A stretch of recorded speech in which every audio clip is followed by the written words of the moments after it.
having lived with grief of always missing my sister, I'm like, at least I get to see Nate again. Like, you know, that just trying to reframe that as like, there is an end point to this. I know how this ends with me in your arms. And our little mantra for everything when my brain wanted to run away into the future of whatevs, it was like, if that happened, we'll figure it out.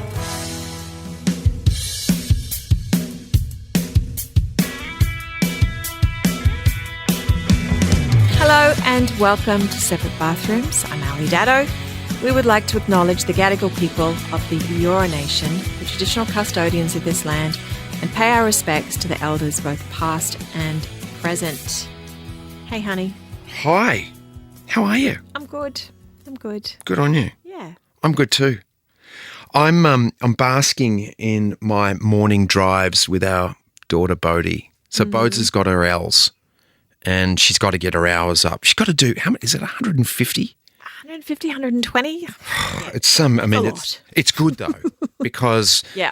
in her first 20 hours of driving, it was pretty touch and go. And, you know, I was a bit worried about sideswiping other cars and stuff like that. I'm spending 4 mornings a week now with her driving to school. And the stuff that we're talking about and she's sharing with me I haven't heard that forever with her. So yeah. I'm just loving that. Oh, good. Yeah. Yeah, she's a good kid. Yeah. So I'm excited about today's chat where we're a relationship podcast, as you know. We love talking to other couples. Yep. Every relationship travels through ups and downs, the unforeseen challenges of life, gifting us with opportunities to learn something new. So many different ways to handle things, aren't there? Yeah, and I just love hearing how others make their relationship work. I learn something every time I talk to couples. Yeah. And I love that. I hope as a listener you learn that as well. Even if it's just like a little tiny little glimpse into something where you go, Yeah. That's a really good note. Yeah, yeah. So today we're talking with a couple that also have a podcast, Nate and Kate Gladdin. You might have heard them on Trainwreck Your Life. I love that title. Yeah. Nate is an American military guy and his wife, she's a self-confessed ballsy Aussie gal. Kate's a motivational speaker and coach who focuses on teenagers. Let's find out more from Nate and Kate Gladdin. So welcome, Nate and Kate, to the bathroom. Thank you so much. It's good to be here. Good to be here. Now, listening to your podcast, Trainwreck Your Life, it reminded me of us when I used to produce Separate Bathrooms from a spare room at home, respectfully figuring things out as we went along. We love relationships and we love discovering how folks make them work. Now, here's what we know about you two, okay? In a nutshell, Kate, you're a life coach who focuses on teenagers. Yep. Nate, you're an US Air Force man with an accomplished military career who is now an accomplished podcaster. We're certain there's a whole lot more to you both. So let's peel back the onion skin, please. How the heck did a girl from Sydney meet the guy that Maverick was based on? I love the movie was that I'll take the compliment. Well, here's the only way I'll take that compliment is if I get even 1% of the money he gets. I'll take that. Yeah, there you go. Yeah, without a doubt. Yeah, I'll take that. I'll take a royalty of that. But no, honestly, we found each other. I mean, she's going to be way better at telling the story. We found each other because of the game of rugby league. So I'm one of the very few Americans. I'm definitely within like a couple of hundred Americans, born and bred, who actually understand and love the game of rugby league. So I started a podcast on rugby league called Rugby League in America, 2018, and we through a fellow Aussie of hers and a friend of mine from Brooklyn. He did the introductions, and that's kind of where it started. I'll let her take over and do a much better job. That's actually where we began.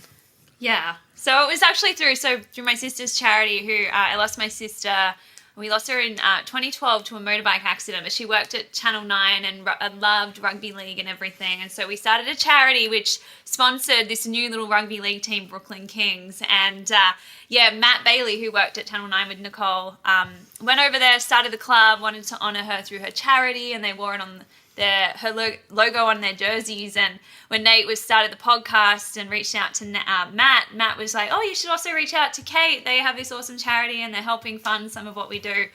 And we had a Skype chat, and we didn't even have the camera on in the beginning. And I was like, I just need to talk to this guy. Like, rugby league in America, is that even a thing? I was a little spit fast of whether we were going to actually have a conversation. But when I heard he lived in DC, Mum and I were going on holidays to DC and New York and that to see the Kings. So I invited him to come meet with us, but I think he nearly ghosted me. I did almost ghost her. I did almost go. I was busy. I was tired. I was trying to teach Tom Cruise how to fly an airplane, which is a full-time job. And I was trying to do that, and I almost ghosted her. Luckily, I did not. Yeah. And I'd say the rest is history, obviously, but there was a lot of there were a few little bumps along the way, but here we are. Oh, that's so lovely. So do you feel like your sister played a part in joining you two together? Yeah, no, I feel like she scoured the world for someone that encompassed the kind of quality she'd want me to have in a man, but also the love of league, because her love of league was beyond measure. So it's really special, and that's why when we got married last month, she was a special little part of the ceremony and in little special ways too. Yeah. That's so beautiful. Oh, so you've only been married a month. Yeah. Yeah, we got it. You're newlyweds. How was the wedding? Yeah, it was amazing. It was one of those days. It was like a week before Christmas last year. It was blowing an absolute gale. So almost 2 months now. My hair was, I guess, the year's flying by. Hair was going everywhere, but I made the most of the veil shots. We had people we loved with us. Nate's family met my family for the first time. And wow. Where were you? St. George Sailing Club. Yeah, he's been with the exact location. In Sydney. Yeah. Sydney at St. George Sailing Club, right. Yeah, we were there a couple of weekends ago. It does blow down there, doesn't it? Yeah, beautiful. Fantastic. Yeah, so that's my hometown there, and Nicole's ashes are gathered in the bay there. So it was like, we both agreed when we were young we would be each other's only bridesmaids, so it felt like right having it there with her. So, yeah. Oh my gosh, that's so beautiful. That's really touching. What was it about each other? I mean, because you did it online, you connected online or, via the internet, as you say. When you finally saw each other, what about each other did you honestly connect with first?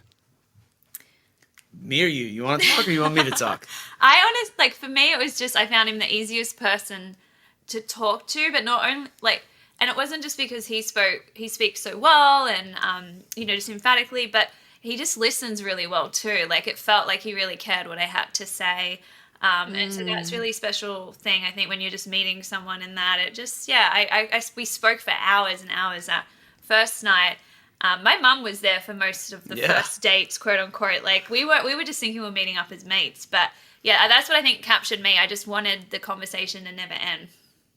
Were you getting the elbow from your mum, Kate, going, oh my God. Well, I will tell you this. So first off, I'll say I did walk in. I can tell you exactly what the ground felt like. I know it had been raining that night. I remember all the things. And I remember that we just went a couple weeks ago back to the first place, PJ Clark's in Washington, D.C., where we actually met, had dinner, had an amazing night. It was a beautiful, but I walked in and I had a great conversation, and she was engaging, and she's got stunningly beautiful blue eyes, so that did catch me. But it was honestly a great conversation. And there's two things. One, to be fair, her mom was taken by her dad, Vince, and she's a fanatic about rugby league. So I was like, all right, I got to go to the next. Dude, you're getting into shaky territory here. Yeah, so I had to go to this next fanatic of rugby league. Next generation. Yeah, next generation of fanatics. So, but no, that's the first one. And that's really a big one. That's a big reason and thing that connected and kind of made it happen for me. And then another big one too is the way that I know it's the laughter, but it's the way that she dives into all things in life. It was very apparent right away. And I'm very much a person where I'm very all in on life. And I really, really like being around people that are all in. From the moment we met, like I could tell. I was like, yeah, no matter what she's doing, she's going full throttle, and I'm a big fan of that. Yeah. So that's for sure. That's why, train wreck your life is pretty much sums us up. We make decisions and we're like, this doesn't make a lot of sense to 99% of the population, but it does for us. So we just attack. I love it. What have been the biggest challenges for you two? You got married a month ago, but you've been together for a while. This is what interested me about you guys, aside from your podcast, and what a great title Which for your we need podcast. to record more of them. Yeah, we'll get back. You do, because the last one that I heard was you weren't married yet. You were getting ready to get married. Yeah. Because Right? I have my own podcast, Nate has his own podcast, and we try and do that one, and then. So let me give some context too, because it's right along the line with what they said too, is like the challenges. So why we started the podcast was actually one of the challenges, and that is because we were so far apart, right? So she came back. I met her. I never thought I'd see her again. And then she came back to speak in America for the first time. And it was really exciting. And I made sure that I definitely did what I needed to do to get out to Idaho and Utah to be with her. So I was just like, yeah, I'm going to be there for work. I was not. So I made that happen. And then moved some things around. Yeah. It was slightly outside of the commuting distance from Washington, D.C. So I was just like, yeah, no big deal. So anyway. Slightly. Slightly. So did that, flew over, and then she went back. Still not really sure that we'd ever really talk again. Then she came back again in April. She was down in the Carolinas. Again, I was like, I can make that work. So we did that. And then I went over to Australia, did the foundation, got to go watch footy, which I was very, very excited to watch. Well, we were serious by then. We were serious by then, but this was kind of the normal bounce back and forth every few months. Right. And then she came over. She spent some time in November, and we were like having fun. We were talking, everything else, but we wanted to one of the big things inside of all those things was like, how are we going to have a connection? How are we going to have this? How are we going to have that? How are we going to make sure we make time for certain things? And one of them was, let's start a podcast. It'll hold us, like making sure that we're always locking in for stuff. That was the July break. And then she comes back in November and she has fun. And then the real good old annoyance. COVID. Yeah. So then she landed back in Australia to update her business visa. She landed back in Australia on March 1st, right, of 2020, and then the world shut down, and we did everything to include the podcast from afar, and we did everything until August when you got back. Is that right? Yeah, it was August. Yeah, and I think it's all for me, I think our biggest challenges were definitely navigating the long distance stuff, but also I think not even long distance, like the time difference as well and everything. So I think I was a little scared at the beginning getting into this relationship. I asked Nate. I even did time where I was like, no, I don't think I can do it. Because I think for me as well, it was I'd worked really hard as a a businesswoman in Australia to build up my career, and I had to. There was no way I was going to let that go. A big part of what I do in my career is honoring my sister as well and everything she taught me, and so it was just having to go all in. It felt like flipping my life upside down to get a visa to go move over there and make it happen. But through that, I think Nate and I, we had to just have some really honest chats. And I think the best way we navigated those chats was just being completely honest with each other. And Nate's really good at because I know my default is when I get uncomfortable or mad, I want to shut down. I get a little bit but he's really good at peeling back my layers. And I've learned now, even when you got to be super vulnerable and speak your insecurity, because, long distance, there's a lot of time apart and everything. But, he earned my trust, and I really felt comfortable. Anytime there's any sort of underlying issue, I think our biggest strength is that we are quick to speak to it and work it out, not push it aside to and think, or be passive aggressive about it. We're pretty good at all right, something's going on, let's chat this out. So yeah, the long distance and the uncertainty of COVID. I got back here in August 2020, but I was only meant to be gone a couple of weeks when I left at the end of February. So it was a while, but yeah. It's a long time. Well, that's kind of good in the sense that you really honed your communication skills by being separated. So you learnt that's what's going to keep you going. It's what's going to keep the intimacy going. So that's kind of a good groundwork for the beginning of a relationship, because that's the foundation. Like, we didn't even touch each other for we were nearly a year in of knowing each other. And even when we first met, and from 2018 until you got back here in mid 2020, and then you were here and you couldn't get back to Australia for a couple of years. But like, for those few years, I mean, we only saw each other for a total of like 5 months, like something like that, maybe 6. Like, so it was, chunks of time. And so it really was a lot of. It really was a lot of this. It was a lot of communication via technology and stuff like that to get to know each other. And then when I moved over here, I was actually quite lonely for a while. Nate's work was traveling a lot at that time, and I didn't have any friends or family. The community where we were living was quite insular, and everyone was still 6 feet apart and everything.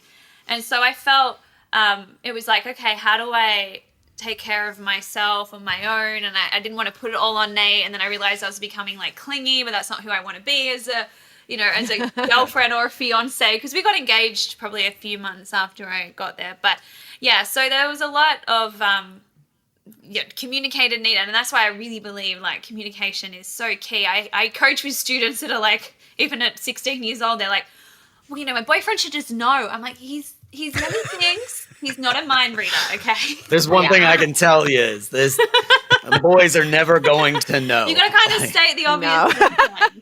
If only they did, it would make our lives so much easier, though, for us girls and women. It's just not going to happen.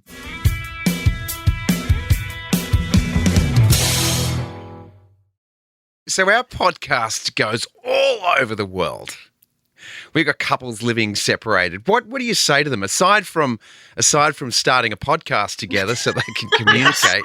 Which granted, we do that here in Sydney, where we have our podcast and we hang out together while we do our podcast and while we organise talking to you guys. But what tools can you give us or give our listener, who's in a relationship that they are, apart from each other?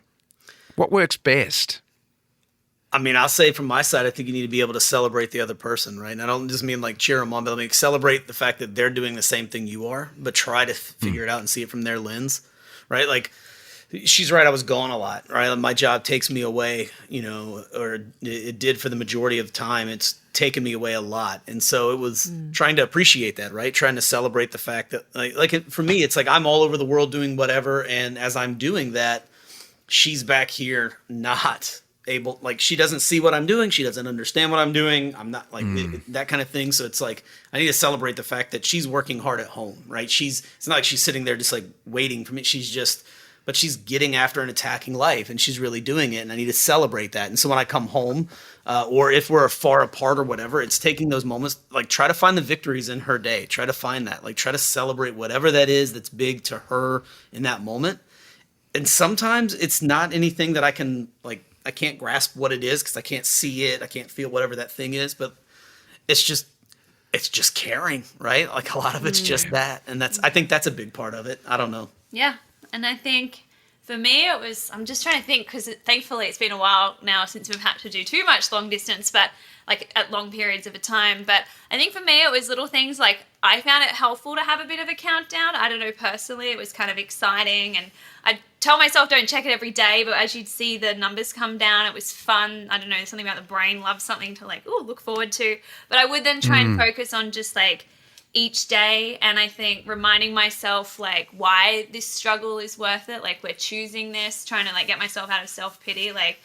And I think having lived with grief of always missing my sister, I'm like, at least I get to see Nate again, like, that just trying to frame that as like, there is an end point to this. I know how this ends with me in your arms. And our little mantra for everything, when my brain wanted to run away into the future of what ifs, it was like, if that happened, we'll figure it out. So at our wedding day, I actually got a song made for Nate. It's called We'll Figure It Out, because it was all about, that was just our mantra for our love. No matter what, we figure it out. So beautiful. Nate, obviously we've talked about you being in the Air Force. I got that right, didn't I? I was going to say Navy, but that's Maverick. Well, Maverick's actually Navy. I I know. Yes.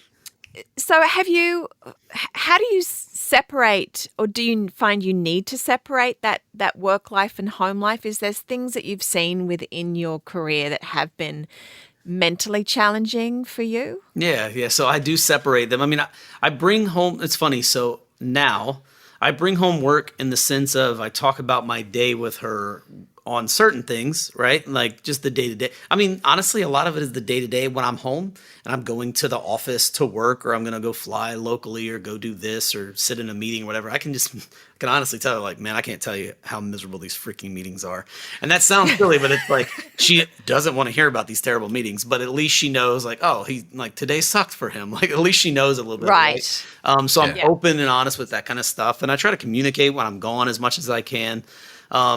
I do know how to compartmentalize, and I do that quite often. I think it's pretty normal for us, but I think one of the biggest things is I've learned how to be healthier with it. I think that's a big thing. You know, I honestly, like, I've always tried to keep different separate things. Nobody really sees me. I don't think you're going to find anything of me online in my uniform or anything. Like, I very much want to, like, have separate worlds. Like, I want people that see me in civilian clothes to, like, think of me like, I mean, I'm a book nerd. I like to read a lot. I like to write. I love that kind of stuff. I like whiskey. There's different things that I enjoy in life, and I love to talk about those things, and I love to talk about her. So I do compartmentalize, and I do it in a way that I think is healthy. And this is a good topic because it's one of those things I try to, like, I never did it before, but I do it now with my young guys and gals in the military. Like, I'll ask them what they want from their career or what they have going on, but I'll say, what about you and your wife? What about your wife and your kids? Like, that wasn't a thing when I was coming up.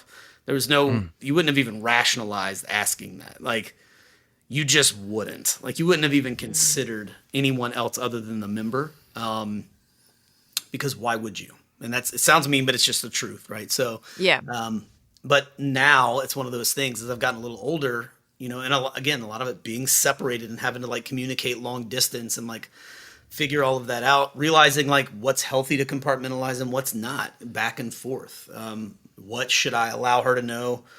What should I not? And I don't mean that from, like, a security standpoint. Yes, there's security things, but I mean it mainly from, like, what do I want to burden her with and what do I not? Yeah. There's definitely been things, but I've tried to learn. She's obviously the barometer for that, but I've tried to figure out that healthy balance of what should I bring home and what I shouldn't. Just what you talked about with that compartmentalization. Was that, pardon the pun, innate knowing with you, or is that a learned thing? Did you get some assistance with that, with therapy, or how did you come to that? I mean, I can tell you, so I'm pretty open. I really haven't talked about this on the Trainwreck Your Life podcast or anything else, but I'm fairly open with my guys and gals. I am, and then and podcasts I've done online and different stuff from people that have asked and different things. I definitely have struggled. There have been moments. There've been moments in my career where it just didn't go well, and it just wasn't what I wanted it to be at that moment. And yeah, it was a bummer, and it wasn't great, and it didn't lead to me being healthy at all times mentally. But honestly, I did learn that. So I had to learn it basically by just not doing it and then almost crumbling, right? So just not sharing. Okay. The idea was like, it's pretty simple. Today's going to suck, but you're going to be miserable and you're going to deal with it. And you're just going to go about your day and nobody cares. So just do your job. Right. And do your job. Okay. That's kind of that's the thing. I think it's not just military. It's a lot of people in general, but obviously in the military, really good at compartmentalizing. When you go fly, there's little boxes you mark. This is going to sound silly, but basically there's like these things you mark, and it's like, hey, how do you feel today on this, this, and this? And it's like physical, mental, and all these other things. It's not like mental well-being like that. It's just like, how you feeling? So you mark these things and it adds up and you add the numbers, whatever. And I remember the first time I got ready to go fly, this was 20-something years ago. And I walked up and I was like, oh, what number am I supposed to write? And my instructor was like, you put a 1. 1 is basically like everything's good to go, right? And I was like, oh, okay. Do I need to like put anything else? And he was like, if you ever put anything other than a 1 on that paper, get out of my Air Force. And I was like, okay, sounds good. And he's like, when you go on the airplane, everything in your life is completely irrelevant except for this. And I was like, okay. Right. So that's what I did. But now what that did was it seeped into into the other parts of my life where everything was a one at all times, even if it wasn't. So I've been pretty open about this, talking about like how to get through suicidal thoughts, and different things like that and work through it. And honestly, I do it by being open and honest with guys and gals. And like, we talk pretty in depth about it. Anytime somebody wants to ask me about it, I'll talk about it. But it's the reason why I've gotten through that is because, and again, this comes back to our relationship. One, she has forced me to speak openly and honestly more than I maybe wanted to as a man. Right.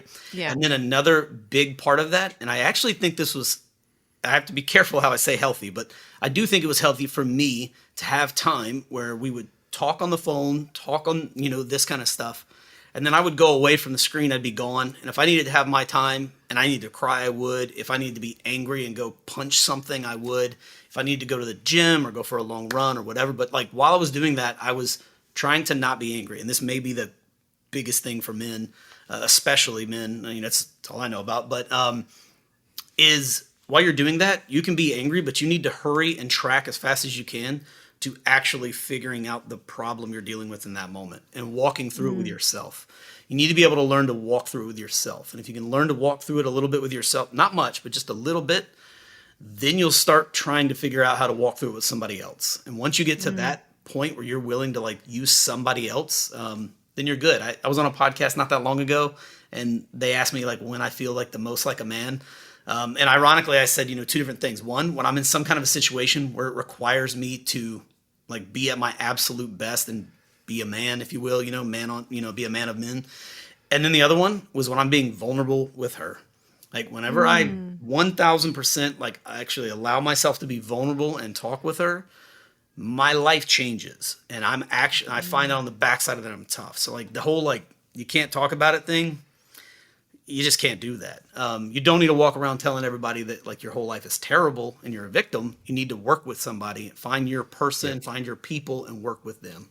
Sorry to be long-winded, but I think that's an important one. So no, it's great. It's great hearing you speak about that so openly. Thank you. Yeah. That's great advice too. And for any man that was to listen to that, the fact that you're saying, when I feel most like a man is when I'm vulnerable. I mean, that goes against all the stereotypical things that men are told from a young age. To be vulnerable, you have to this is the way I look at it. I'm not going to tell you this is a definition, but I mean, maybe it is. I actually have no idea. I've never looked at the definition of it. But I mean, when you're being vulnerable, like you're 100% trusting that other person, right? Like really what you're doing is you're just allowing yourself to trust a human being.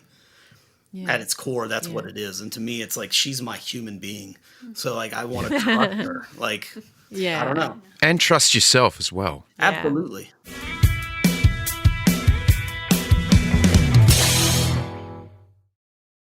Kate, you're working mainly with teenagers. Is that your full-time? I mean, obviously you've got your podcast as well, but is that your full-time job now? That your So mental health that you're doing with teenagers? Yeah, I do online coaching with teens, anywhere from about 13 to 23, really, kind of teenagers into young adults.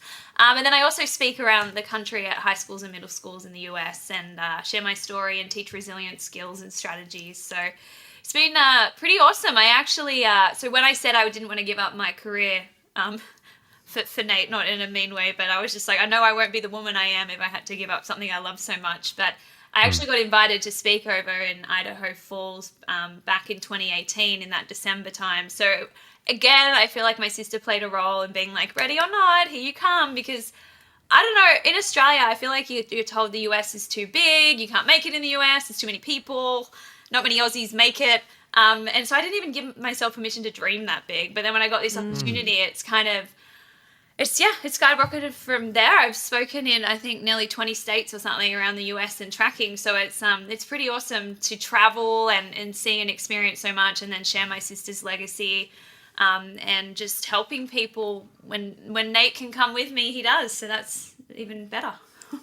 Yeah. Wait, and when you say share your story, is it the story of the death of your sister that spurred you onto this work, or? Yeah. I mean, it's that.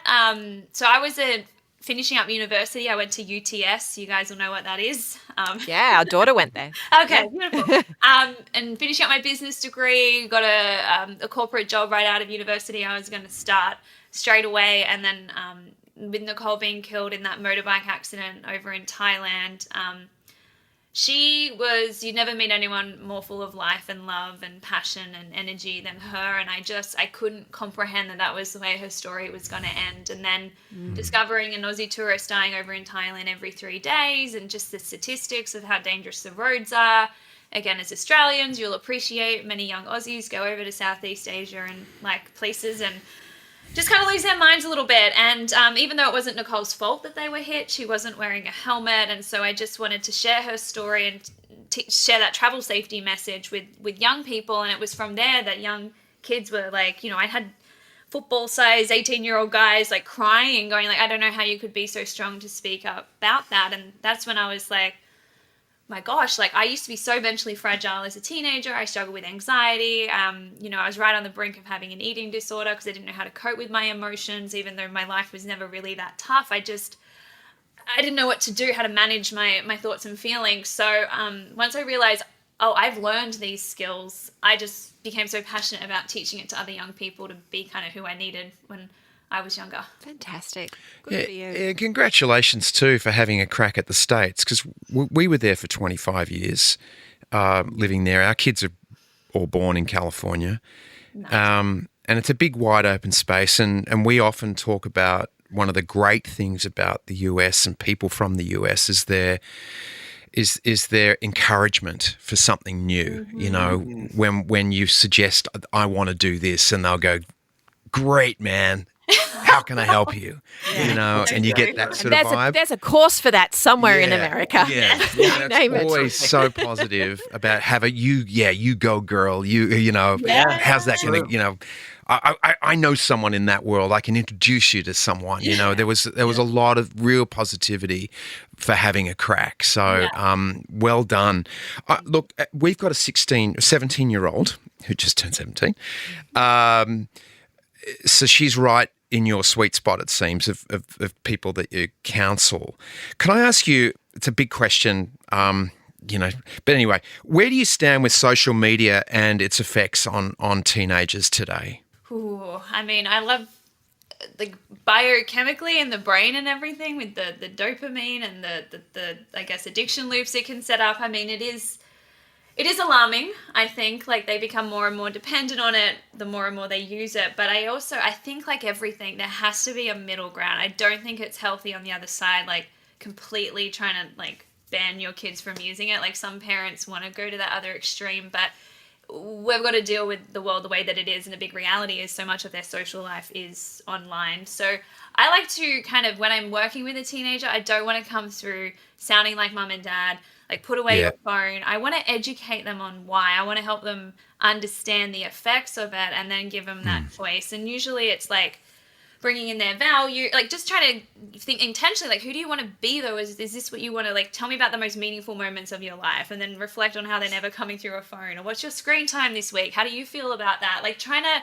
because they are amazing young people. I know that they, you know, they have a lot of talents, gifts, everything like that, but it is that, and then sharing, you know, real life is not the highlight real life. Like just having those discussions, I think education around all of those things is important. But I think like everything, we kind of have an all or nothing mentality with it. It's trying to find that middle ground, which as parents, I'm sure you know, is not an easy thing, particularly at nighttime, taking away the phones and things like that. But I even try and tell them like the importance of sleep, what it does for us, like how it can help you improve your grades, managing your emotions, like trying to get them to care about the other things more as well, what they're not doing when they're, you know, what they're missing out on when they're on social media. So, yeah. I like that. Yeah, our 17-year-old announced the other day, because she'd been having a lot of trouble sleeping, and I said, how was your sleep last night? It was actually really good, because I've decided I'm going to read a book at night rather than look at my phone. Yeah. I mean, we must have said it 1,000 times, but she finally said it, like she had to come to it. You know what I mean? It was like she had to come to it herself. I was like, oh, thank God. Yes. And And it's like, yes. So every night she's reading it. I'm like, what other books can I buy you? Let's go online. Whatever you need. And this is where Al, and I'm not speaking out of turn, Al will go, oh my God, when the kids have said I'm doing something, she'll overload them with that thing. And then I'll, so you got to then back off a bit. I do. Go, oh, that's great, honey. Back off. Yeah, I'll take them immediately to the bookstore. Yeah, exactly. Like, yeah, whatever. It's fine. How's that working for you? Yeah. I know that this can be an annoying question sometimes. As soon as you get married, people want to know about kids. As soon as you have your first kid, they want to know when the second kid's coming. But we're going to ask it anyway. You have 3 kids. Did you not know that? You got 3 kids already? Excellent. Yeah, we already did it. Yeah. Well, we have one with 4 legs. And he's we have a currently 4-legged posed one out. right now who's completely. Oh yeah, they're great at getting you ready for a baby, having a doggy. Yeah, especially from a puppy perspective. Puppy. Yeah. First question is, are you planning on having children? And second, how do you feel about bringing children into the world today? That's a question for both of you. The kiddo one, I don't know. Big questions. It's a hard one to say at the moment. I can't, as a woman, like, I'm trying to wrap my head around where I'm at in my career right now. I can't see it in the immediate future.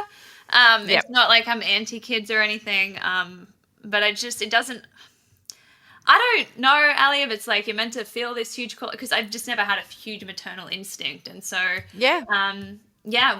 we'll see. For now, we're not in a huge rush. Like, our next big move's getting to Wyoming later this year when Nate's retiring from the military and everything. But, but now I finally feel like I'm getting somewhere with my career. Like, we're just like finally getting to like, oh, we did it. Like, so much of what we did over the last few years has felt impossible, but we did it. So, and I'll interject on this too, because this is I find that this question has a follow up to it, or it maybe has a male perspective that should have a follow up to it. Is like that I think would be important for female listeners that are like in business and stuff like that too, and they're wondering, right? Like it's a matter of having that conversation, like we talk about, have open and honest conversations. And the biggest thing too is like, I don't think that it would be right for the male to put pressure on anybody, right? Like what Katie's doing right now is exceptional, and I'm definitely in that celebration side of things with her right now, and watching her just like her career boom and stuff like that. And that's why it's like, if it happened, then it'd be like, okay. But if it didn't happen right now, it has to be the same reaction of okay. And I say that from the standpoint of, I'm saying that from the standpoint of like the pressure thing, right? Because I think a lot of pressure gets on it. And we actually leave tomorrow to go down for a baby shower for my sister. And there was pressure on them for a long time, right? And then they stopped with the pressure. And when the pressure went away, they got pregnant. So it's like this interesting thing where it's like I see so many people where I'm like, I don't want to ever be pressure. I don't want to be pressure on her. I don't want anybody, like, if that makes sense. Like, I definitely don't want to do that, right? Because I genuinely don't want to like physically affect her body in a bad way of any of that. But like, I look at it like that. And then that follow up of like bringing kids into this world, that's an interesting one, right? So I'll say this from my perspective. She may have a different one or whatever. I think if you're bringing a kid in this world, then you need to go ahead and just be ready to get after it. But I really think it's a matter of like, so many times I think we look at the next generation and we're just like, oh, they're terrible. They're this, they're that. They are 1,000% softer than we were, right? But we were softer than our parents, and our parents were softer than our grandparents, and so on and so on and so on, right? So yes, there's a certain amount of that. But the honest answer is, I look at it and I just think if you're bringing a kid into this world right now, then you get the chance to like genuinely build up the most well-rounded child you can in a time when like they don't want you to necessarily do that. And I think that is I think it's a special gift. It'd be a hard gift, but it'd be a special gift for a parent to attempt. And at the same time, for that kid, right, for that young boy or girl that comes into the world right now, they're going to come in a wildly dynamic time and changing times. If they make it through and they listen to mom and dad and they also evolve themselves and they work hard and they do all these different things and they genuinely round themselves out, my goodness, they're going to be powerful. Like, they're going to be powerful and genuinely be able to make an effect on the world. Maybe in a time when like individuals, I don't know, like back in the day, it'd have been a lot harder for an individual to make a difference in the world. Right now, if they're truly well-rounded and they really are in a good environment and they're developed in the right way, I mean, dang, they can make a difference. They can start a YouTube account and reach millions. That's right. There you go. That's right. Yeah, it's great to hear that. TikTok. It's great to hear that you are considering children, because I had this thought that since you are in the US military, you're probably privy to some secrets and stuff that we normal people don't understand, and there might be something like, yeah, there are actually UFOs, and I'm not bringing a kid into this place. So I'm glad to hear that.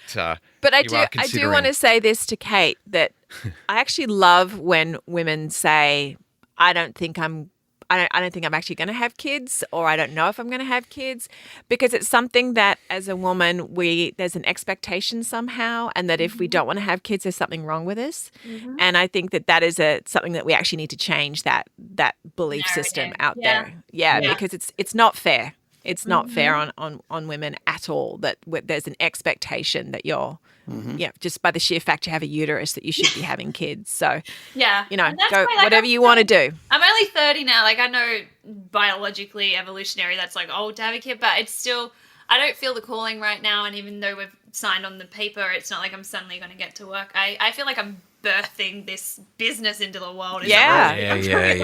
So, Totally understand that. Hey guys, we do a segment on this podcast called the 2-minute shower. So we'll ask you a couple of questions, or a few questions. Keep your answers short. We're conserving water here. Okay. Please give us both of you answer the question.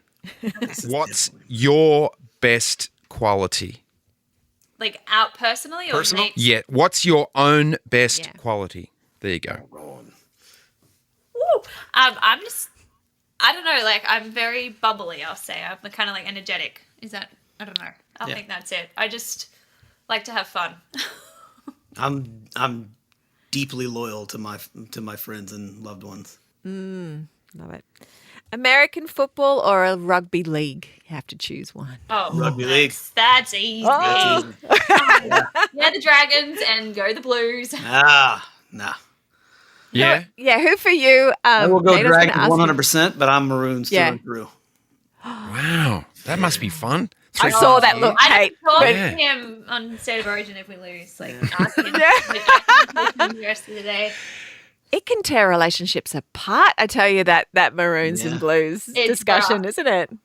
Yeah. But then again, there's AFL football, and you don't have to bother with any of that Maroons and Blues stuff. Let's go for the Mighty Bombers. All right, but that's a whole other thing. What do you miss when you're not together? Cuddles and good chats. Like, I just, the big cuddle and just talking things through at the end of the day when I shut my laptop and all that. I mean, I'm assuming this is an adult show, so I'll leave it at that. Also, I'll say, honestly, it sounds silly. One of my favorite things is I get up and I read in the morning. She comes down the stairs, and it's when she walks down the stairs, and I see her. I'm like, now we started our day. So it sounds silly, but when we're apart, it's that first day I'm back, and I get to see her in the morning whenever she walks downstairs. Nice. Lovely. What the world needs now is... Sweet. Immediately in my head, I just thought courage. So I believe like more courage and tolerance for discomfort. More of that. Oh, that's good. Mm-hmm. Good storytellers. The world needs good storytellers. Absolutely, because we've all got a story, right? They're all different. Love those answers. Yeah. Describe each other in one word. I got it too. You don't get one. Oh man. Everything. You can have two. You can push them together. Okay. Just I don't know. He's just my everything. He's my best friend. That's who he is to me. It's like, you're my best friend. That's summing you up. So she's my heartbeat. Yeah. There we go. She's 100%. We kind of cheated. Not quite one word. Oh my gosh. Also not heard that one. I love it. Kate and Nate Gladdin from Trainwreck Your Life, the podcast. Guys, thanks so much for your time today with us. Thank you. Thank you so much for having us. We're really touched. We're like, wow, we're going to get on a show to share our story. We never would have thought that. There's been a lot of tears. So for any other couple out there that's feeling like they're having a rough long distance day, we've definitely been there. But hang in there, guys. One day you too will be saying we figured it out. Yeah. Well done. Good on you. Thank you so much for your time. It was really lovely talking with you. It was lovely to speak with you. Thanks so much, Ali.